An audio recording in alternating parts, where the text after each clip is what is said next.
Hey everybody, I'm back for another review of Love and Marriage Huntsville, um, season 8, episode 13. Forecast Sunny or Shady. Okay, before I get started, I want to thank everybody for your support, your subscriptions, all of that. Um, broke 1,000. Thank you so much. Like y'all know, I do this for fun. I don't, this isn't my bread and butter or whatever, but I really appreciate it. And if you're watching this, please be sure to like the video and subscribe to the channel. Um, yeah, there's a lot going on, a lot going on. But I'm just gonna stick with Love and Marriage Huntsville for the moment. Okay. So we get Mel. She is still teaching her property preservation class, which honestly, I am not a real estate person, but I remember her explaining that last season, and I thought that was such a great idea.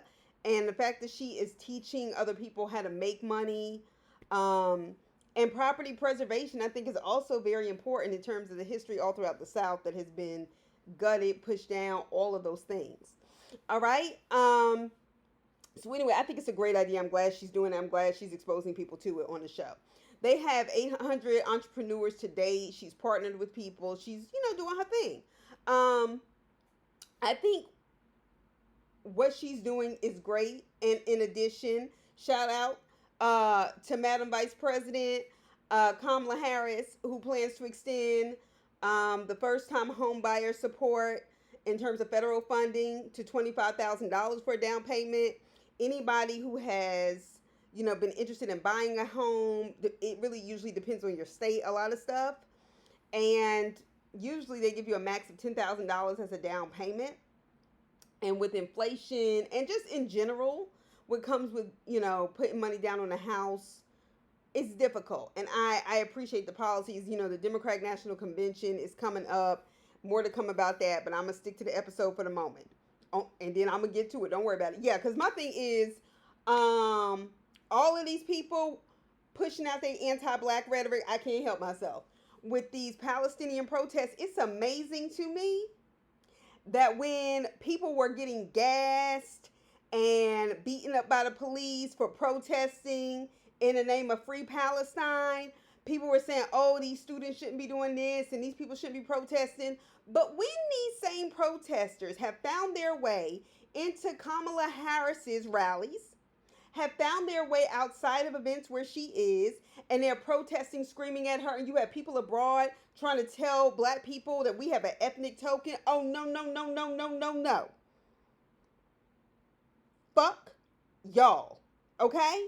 Now, let me tell you something. I don't want to hear about nobody dying. I don't believe in genocide. What the fuck you not going to do, though, is weaponize what African Americans have had to endure in terms of anti-blackness because white people fucking owned us. And then when we make it up to these echelons of power, and it's not like a lot of us, you have the nerve to then say, how dare we put our interests, we still got to live in this motherfucker.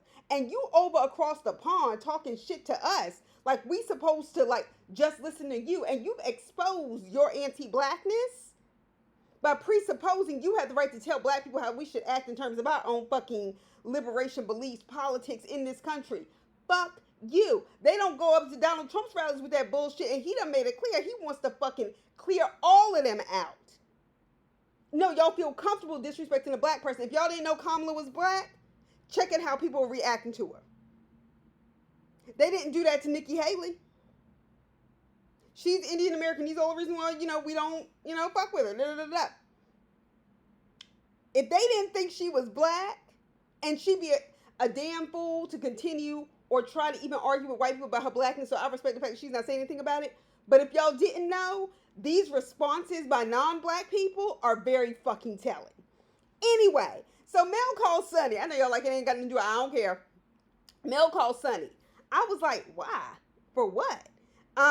She was like, she's looking at property improvements online. She's telling them what she's been up to, and she's also letting Mel know that they're moving to Huntsville.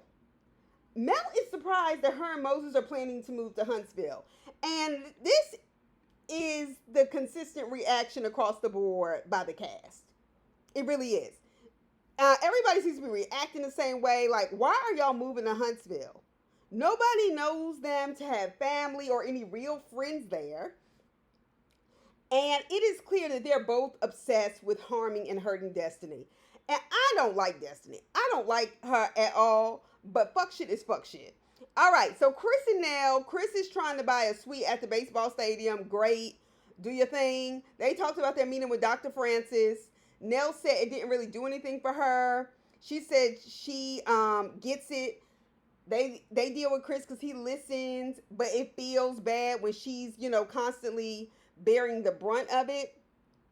She said it should have been about them, not her, because they're the ones depending on her and still saying she has all these problems. I did feel like it all fell on Nell. And I actually think the family therapy thing before individual therapy is not a good idea. I don't. And quite frankly, those kids didn't seem to absorb any responsibility. None of that is a reflection on Dr. Francis because he was trying to get to the foundation of it. He's just meeting those people. That was one session. And I will tell you, as somebody who goes to a therapist every week, and I would be the first one to tell you, no, it's not cheap. And therapy is tough. And it's only helpful though, and this is why so many people drop out of it. People talk about all this mental health, but a lot of people aren't willing to stay in it. It's only useful if you're willing to really work, and you're gonna have to be willing to hear some things that you don't want to hear, to drudge up memories that you had stuffed down very nicely for some time, and it's hard. It's hard, and I had stuff things all the way down, and that stuff started to erupt in early adulthood when I got to grad school, and that was what 22, 23. And the first time I went, I was probably 23 or 24, 23 or 24, something like that. But it's work. It's work. But yeah, them kids need to learn some responsibility. Anyway, Maurice and Kimmy, I thought we were seeing less of them, and I prefer them that way. But this episode, we got a little bit too much of them. They are trying, well, Kimmy at least, they are trying to get proper chefs for this new mom and pop shop. Okay. And they're having a tasting. All right. Can people in Huntsville afford to frequent a spot like that? No tea, no shade. It just the kind of quality of the food and the space. The food looked great. I'm just saying, just a question, because you can tell when people have those kind of alcoholic brunches, those things are usually expensive. And the bottom line is, regardless of where you live in the country, everything is high. Even if your high is relative. I know Huntsville isn't New York, but people in Huntsville aren't making salary money like people in New York are. So it's all relative, but it's still high wherever you live. But anyway, okay. Mel asked, could she make an announcement at their event? And Kimmy was like, what is it? Can I know? And I was like, yeah, you should have pushed her on that, because we all know those things typically go bad. And I'd be damned if Mel make an announcement at my event and not tell me what the fuck it was. But okay, girl. So Maurice, messy ass, asked Tisha, they are some girls, man, if it's going to be a truce. Because between her and Mel, her and Nell, her and Kimmy, for today, since Nell's B-Day, Tisha, you embarrassed yourself getting that drunk on TV. And quite frankly, when you drink, it shows. You don't wear it well. You don't. Not on TV. Another one who didn't wear that alcohol well on TV was Mariah Huck. She was always getting in fights once she started drinking. Sometimes, what you drink is your business, but in front of a camera. All right. Anyway, so Mel brings up that her students from her property preservation class, Mel, you are one messy bitch. I knew it was only a matter of time before that part of you came crawling back out. Okay, but she said she told her students, after class, she said tell them to go chill at Black. It probably went but 6 minutes away from where they were originally, because that's just how Huntsville is. Tell them to go chill at Black, have a drink, have some fun. And Mel was like, but they said they went over there and it was closed. Why is it closed? I said, bitch, you could have texted them. They know what they doing. All right. Marcel said, well, the city said, and Mel goes, the city's involved. And everybody else is just hanging on every fucking word. Marcel said, well, they didn't pay taxes on their furniture. And remember, he told us a lot of the furniture he got was from Amazon for the restaurant. And I was just like, ugh, why would you let people know that stuff's so cheap? Anyway, Mel was like, I haven't ever had these problems with my businesses. And it's the same old shit with them, essentially. And I'm not saying that all furniture on Amazon is like cheap or whatever, but the way he said it, well, most of these pieces we just got on Amazon. Like, and he shrugged his shoulders. Like, in other words, they didn't spend like no serious money on it. I just want them to build something, preferably a home, a house. I want them to finish something and just let it do what it's supposed to do. And Tisha, maybe if you weren't so busy with your dumb weak ass trying to get back at Mel from shit that happened 2, 3, 4 years ago, maybe you could get some appropriate business advice. And Tisha, let me just say this to you. Please learn how to shut the fuck up. Okay? Asking if it was her students or the millimeters. Honestly, you saying, oh, and they probably came over to be nosy. Bitch, what does it matter if they came over to be nosy? If they were there and gonna buy drinks and eat, what the fuck it matter why they there? You don't understand business. The whole point of business is to turn a motherfucking profit. Oh, they were probably just over there to be nosy. Girl, bye. Girl, bye. Don't act like y'all have said yourself it ain't no whole lot of places like that for black people in Huntsville. What the fuck is you talking about? What the fuck are you talking about? Sorry, I got real. Woo. Anyway, so bitch, the bottom line is the shit was closed. Okay, so a lot of people start to funnel in. We get Trish and Ken, Stormy and Courtney, and oh my gosh. Anyway, they all sit down at this table. We already knew it was gonna be some bullshit when that many of them get together at a table. We see Jalen. I said it's been a while. So Nell's old messy ass asked if anybody has talked to Destiny. Now, where else was this conversation gonna go? All right, at a table where nobody is dating her, married to her, and we could have done without her. And this love triangle topic. This cannot go on longer than a season. It's unfortunate. It sucks. But y'all are wearing this out. And I knew y'all were going to wear it out. But like, we don't care. And the reason why we especially don't care is because we don't like Destiny. But I hate that I even have to do this. Because the bottom line is what was done to Destiny was fucked up. Now, you're not going to get me just be, I don't like Destiny, so, oh well. Like, All right, so Trish said, well, I train her or whatever. I don't like Trish. There's a whole lot of lies and unspokenness with her. So Trish said that Destiny is okay, but she has some choice words for a few people. Trish, you always somewhere sneak dissing. You did that shit when you were talking about Mel and Martell, how she was at the party asking me all these questions about my divorce, this, that, and the other. You didn't tell your whole ass fiance, okay, while you got a whole ass husband, about some shit between you and Martell that seems to cross over when y'all were dating and both y'all were married. What the fuck? And I don't mean those two necessarily dating. I'm talking about why you was dating Ken, like all this other shit. But you want to bring up other people's shit. If I were you, reality TV really ain't the next move for you, honey. It's not. I don't know why everybody keep acting like, oh, her body is so banging, this and the other. I'm like, okay, I mean, she's in shape, but like, Sheree Whitfield's in shape. Like, she ain't the only woman that, whatever, maybe on this cast, though. Anyway, so Tisha, another one who sneak disses, because she's a weak ass bitch, and asked if Kimmy is one of those people because she invited Sunni and Moses to the event. Tisha, shut the fuck up, because we all know you can't fucking fight. Kimmy has made it clear that Sunni was very helpful to her as a producer when she was going through her breast cancer surgery, biopsy, stuff like that. And I understand that. And when people are kind to you in those very vulnerable points of your life, I get it. And there's a level of fear with breast cancer. Like, while I didn't have it, my mother having it twice takes a lot out of you. So when people are caring, I mean, and not just best, oh, I'm sorry to hear that. You know what I mean? Like, not just that, it means something to you. So I actually think it would be a worse instinct for Kimmy to just be like, yeah, but fuck her. You know what I mean? Like, you know. So when people support you during the scariest times, like I said, and on a job at that, especially in Kimmy's case, where people could have just been like, well, we don't want to, we'll just find somebody else fill in her spot. You have to be grateful. Now, there's also a piece of me that was like, well, Destiny thought Sunni was a great friend to her too. and then she burned her. That may be part of her game, Kimmy. And she may be trying to fuck Maurice next. And the whole, I don't want your man, girl, bye. You wanted Destiny's. Anyway, so Stormy, who can't help her messy, ugly ass. I am sorry, her face and everything looks so fucking stuffed. Stormy is just this weirdo, duckling looking bitch. Like, I don't like that chick. I don't. So anyway, Kimmy said she felt, um, oh yeah, yeah.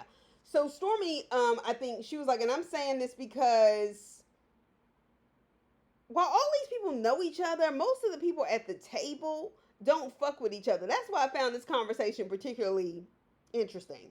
So Kimmy says she felt Moses was wrong, or more in the wrong, for the way the relationship came about, because he was in a relationship with Destiny. And unfortunately, against my will, but nevertheless, my good judgment does tell me that I have to be in agreement with Stormy on this one.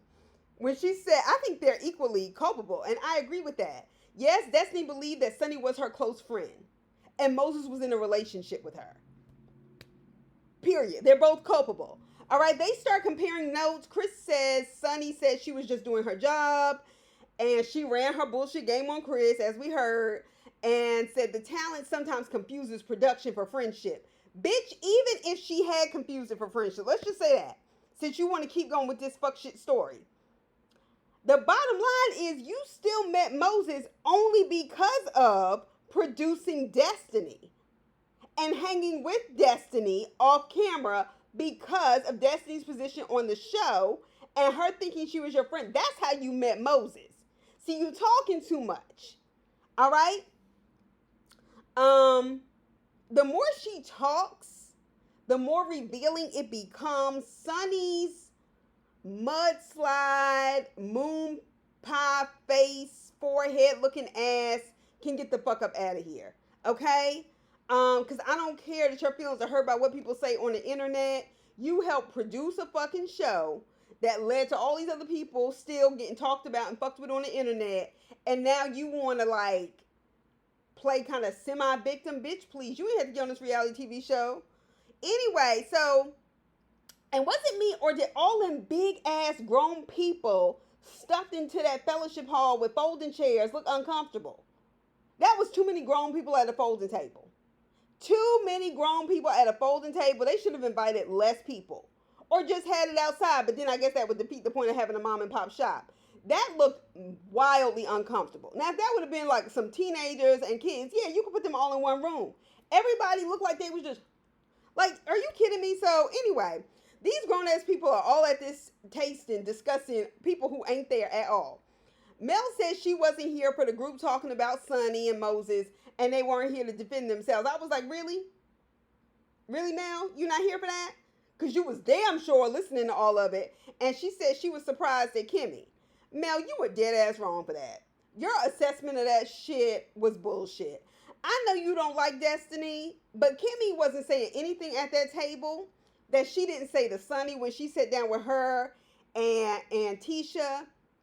She's not saying anything she didn't mention when she was at that table with Sunni and that boring ass dinner they had. That forced ass scene, and Moses starts giving us his life story and how we should feel sorry for him as if that's an excuse for how he treated Destiny. Like, get the fuck up out of here with that shit. No. Kimmy was not, no, I'm not going for that. So Marceau and Ken, remember Ken? He's at the table. He talks about Marceau having a discussion with Montez or whatever. He said, I told him that honestly, you deserve to thank you. And he was like, well, I appreciate that because I'm a man's man, this and the other. And Marceau was like, you know, if you're going to be jealous of anything, you ought to be jealous of your wife. And he wasn't saying like necessarily of her accomplishments, but like somebody else having her in their life. And that's supposed to be your wife. Excuse me. All right. Now, Marceau did, however, say like he usually does. Like, to be fair, though, they were married. Marceau started asking about that timeline. Let me tell y'all something. This season, timelines are really fucking people up. Sunni and Moses, Trish. I'm going to leave Ken out of it because I think Ken is a nice guy. But timelines ain't y'all's friends. They're not, because they showing y'all for who you are. Now look, Mel stood up for Ken and was like, some people honestly will never understand what it is for people, if you're in a relationship or married, to just have a conversation because they're unable to do that. Now that much now, I fucking agree with you on.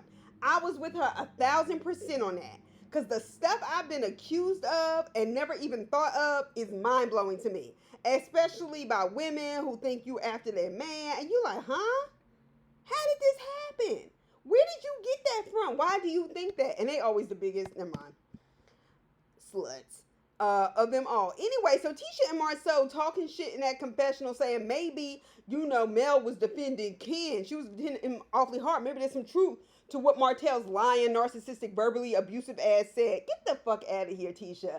Tisha, you are so weak. You are such a weak bitch who takes these cheap shots at Mel because you don't think Mel will whoop your ass, primarily because Mel has more to lose, so she probably won't.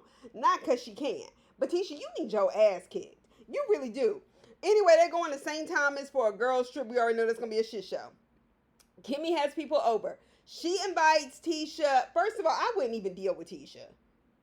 Maurice got all them brothers and shit. I wouldn't deal with Tisha. And damn sure don't give her no alcohol because she don't know how to act. Now, I do not understand why we're on it. Tisha and that croc purse she has. I don't understand why people buy those. I also don't understand why they're expensive. They look like beach bags, like something you just take to the beach, and if you get sand in it, you just wash it out, but you don't really use it. Why do people buy those like that? But anyway, so Kimmy is better than me. Tisha couldn't have come over my house, not after trying to call me out over and over again. So she also invites Destiny over. So they asked Destiny why she wasn't at the tasting. She said, I had a date. I was at the town. Kim was like, you could have brought your date. And Destiny was like, no. I was like, yeah, why would she bring him to that long folding table? But not only that, it ain't none of y'all's business. So y'all can be asking her a bunch of questions and then bring up Sunni and Moses in her face. Destiny, I still think you need to go to therapy and really deal with the fact that you're unwilling to date anybody in the city you live. Something is very wrong with you. I'm sorry. That's just, something's really wrong about that. So they said, well, we thought maybe you didn't come because Sunni and Moses were invited. She was like, I wasn't getting ready to let anybody run me off. I actually believe that coming out of Destiny's mouth. Okay, so Kimmy tells her about the double date she had with Sunni and Moses. Okay, y'all know y'all are filming the show Destiny. But at the same time, of all people, first of all, y'all ain't even friends like that. And Destiny's the same one that tried to embarrass Kimmy and show out at Mel's baby shower for that fourth baby, which was the beginning of me not liking her fucking ass. Y'all need to quit trying to act like y'all are friends. Okay? Y'all are so full of shit with that. So Kimmy said, look, because Tisha tried to call her out about, basically playing both sides, which seems to be the narrative that production is trying to make us see. Honestly, I don't think Kimmy has been dishonest to either one of them. So Kimmy says Sunni's face was the last face she saw praying for her when she went to get her biopsy. And I think Kimmy is trying to really allow a space so she demonstrates that she's grateful for people who supported her. I get that. Okay? This episode, though, could have honestly been 30 minutes. All it was people having the same conversation and catching everybody up on the last conversation, on what everybody else heard and said. And unfortunately, we, the viewers, had to hear it over and over again. What the fuck? Destiny brings up how Trish and Martell had dealings. We don't care. Tisha is inviting Destiny as her plus one on a girls' trip. And Tisha, you doing that to be messy. You already know Mel don't like her. We all know if Mel had a bag and then gave it, and and Tisha had an extra one to give, we all know who's on the cast. Like, do better. Destiny was like, no, do you remember what happened? She was like, I don't think so. Do you remember what happened last time, Tisha, when you showed up to a Mel event uninvited? I said,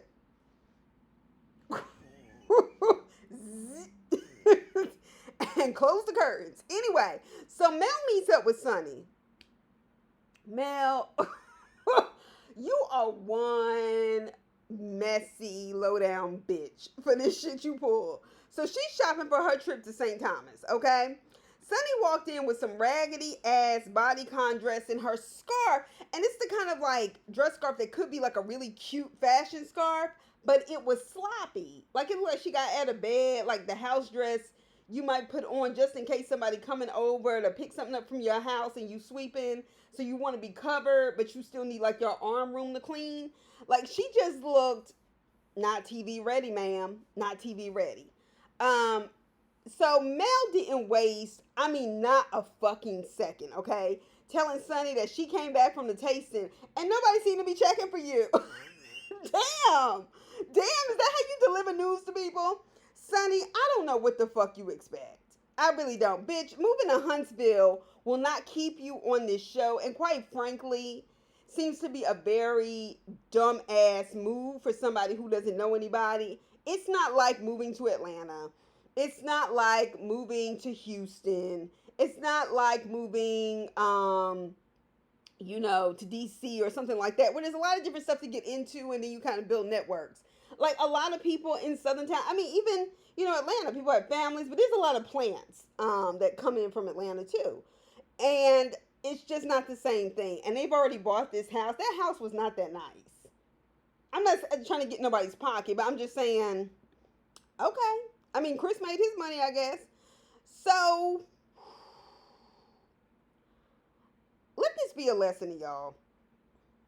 When people are gossiping around the table like they were at that tasting, and you have somebody like Mel, who is usually very opinionated and talking, and they get real quiet, they're being information gatherers, okay, to take it back. Say less, especially in those big groups with people you ain't close to. And if you don't know who you ain't close to, or you think somebody's your friend, if you have to think and be concerned what they're going to say, they're not your people like that.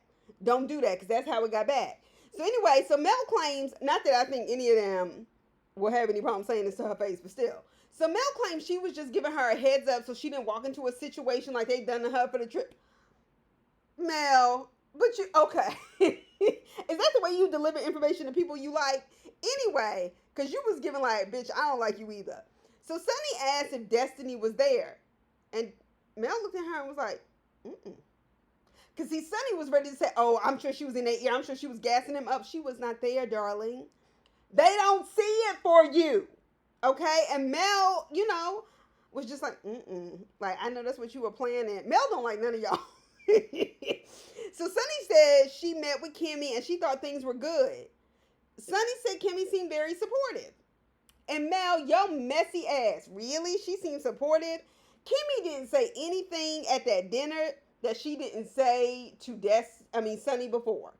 Like, let's just be real, okay? She has conflicting emotions about Sunny as an individual, but not the situation. So Mel's fake messy ass then, goes on. And she said, well, Kimmy said she thought you were supportive during her breast cancer stuff, but as everybody else gave their opinion, she seemed to jump on their train. I feel like she essentially said that to Sunny at that dry ass fucking dinner that Maurice looked like he didn't even know why he was at the restaurant, and then they tried to make that scene work. So Mel let her know that they weren't here for them moving to Huntsville.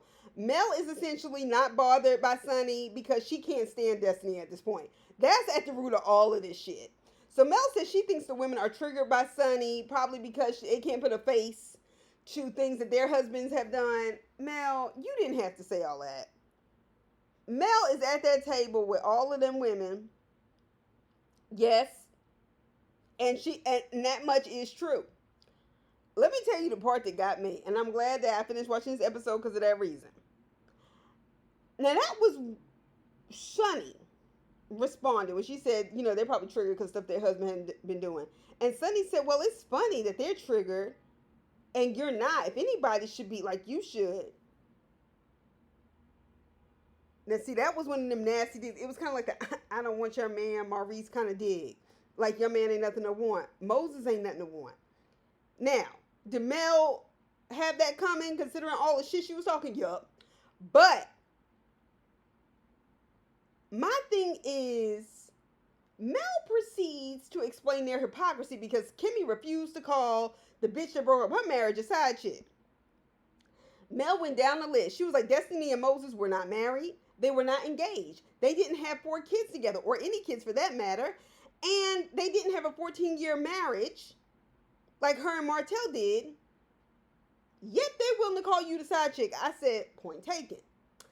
But the part that got me, Sunny, you fucked up when you tried to take that little nasty dig at Mel. That if anybody should be triggered, you should. Bitch, you essentially are saying that you and Martell's side baby mama did the same thing. You might as well just let us know that you a side chick. You were a side chick at that point. Like, girl, stop. Like, hurry up and rushing to marry him. It's trying to steal Destiny's friends and personality, all this other old shit. Like, y'all bitches code is honestly too easy to crack. It really is. Sunny, you talk too much. You did it. It was wrong. It won't last. And it certainly doesn't last being built on that kind of stuff. Period. And what you did to Destiny was fucked up. Kimmy does give me pick me energy a lot of times. And it took me a while to kind of, really say that about her. But she made a lot of excuses for Martell, even up until that trip last season. Mel, when you said your integrity was too high to be engaged in all this stuff talking about Sunny, by the way you were gossiping this whole episode, your integrity is not that high, darling. Come back down to earth.